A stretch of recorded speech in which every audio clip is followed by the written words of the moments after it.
ভাই একটা কথা চিন্তা কর, তুই যদি গরিব থাকস, তোর বাবা ওষুধের অভাবে মরে যাবে। যদি আপনি দরিদ্র হন, তাহলে সর্বপ্রথম আপনার আত্মীয়রা আপনাকে ছেড়ে চলে যাবে। যদি দরিদ্র হন, আপনার আত্মীয়রা আপনাকে সর্বপ্রথম আপনাকে নিয়ে মজা নিবে, আপনাকে অপমানিত করবে সব প্রত্যেকটা জায়গায়। আপনি দরিদ্র, আপনি ওদের কোনো একটা অনুষ্ঠানে গেছেন, আপনাকে বলবে এই চেহারা নিয়ে চলে আসছে অনুষ্ঠানে খাইতে, লজ্জা শরম ছাড়া।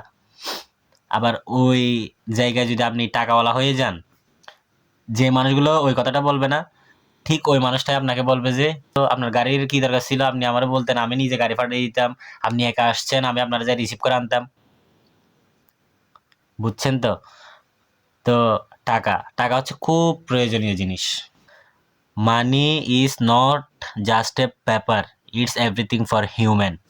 টাকা হচ্ছে মানুষের সব কিছু, এটা শুধু কাগজ না। টাকা এটা শুধু কাগজ না, এটা মানুষের সব কিছু। টাকা আছে দাম আছে, টাকা নাই দাম নাই। এখন সবাই আমার বলতে পারে, আমার অডিয়েন্স যারা আছেন তারা আমার বলতে পারেন, কি করব, টাকা কেমনে আসবে? ভাই রিক্সা চালা, মাটি কাট, ব্যবসা কর, টাকা থাকলে ব্যবসা কর। টাকা থাকলে এটা ব্যাংকে ফালাই রাখিস না। টাকা থাকলে ব্যাংকে ফালাই রাখিস না। টাকা থাকলে ঘরের মধ্যে বান্ডিল বান্ডিল করে রেখে দিস না, টাকা ইনভেস্ট করে দে। ইন্ডিয়ার মুকেশ আম্বানির দেখ, মুকেশ আম্বানির সম্পদের পরিমাণ $103 বিলিয়ন। ও এত টাকা কেমনে কামাইছে? এবার আমার বল, ও এত টাকা কেমনে কামাইছে? ও যদি মাসে 1 কোটি টাকা করে কামায়, ওর থেকে 200 কত বছর লাগবে, 200 বছর প্লাস লাগবে এই টাকা কামাইতে। ও এত টাকা কামাইছে কেমনে? ওর ইনকাম যদি 1 কোটি টাকা হয়, ও 1 কোটি টাকা ইনভেস্ট করে দিছে। টাকা যাই আসে সব ইনভেস্ট করে দে, শেয়ার ব্যবসা ইনভেস্ট করে দে, এমনে তুই নিজে ব্যবসা কর, ইনভেস্ট করতে থাক, টাকা টাকা ইনভেস্ট করে দে। ভাই আমি তোর একটা কথা কই, টাকা নাই দাম নাই, কুত্তার দাম আছে। কুত্তারে মানুষে ডাকি বাদ দেয়, কুত্তারে ডাকি মানুষে হাড্ডি দেয়, কুত্তারে ডাকি মানুষে এঁটো বাদ দেয়, কিন্তু মানুষরে দেয় না। ওই যে টাকা নাই, এই কারণে। টাকা কামা। মূল কথা হচ্ছে যে দরিদ্র থাকা যাবে না। তুমি গরিব হয়ে জন্মাইছো, এটা তোমার বাবার দোষ। তুমি গরিব হয়ে মরলে এটা তোমার দোষ। ভাই একটা কথা চিন্তা কর, তুই যদি গরিব থাকস, তোর বাবা ওষুধের অভাবে মরে যাবে, চিকিৎসার অভাবে মরে যাবে।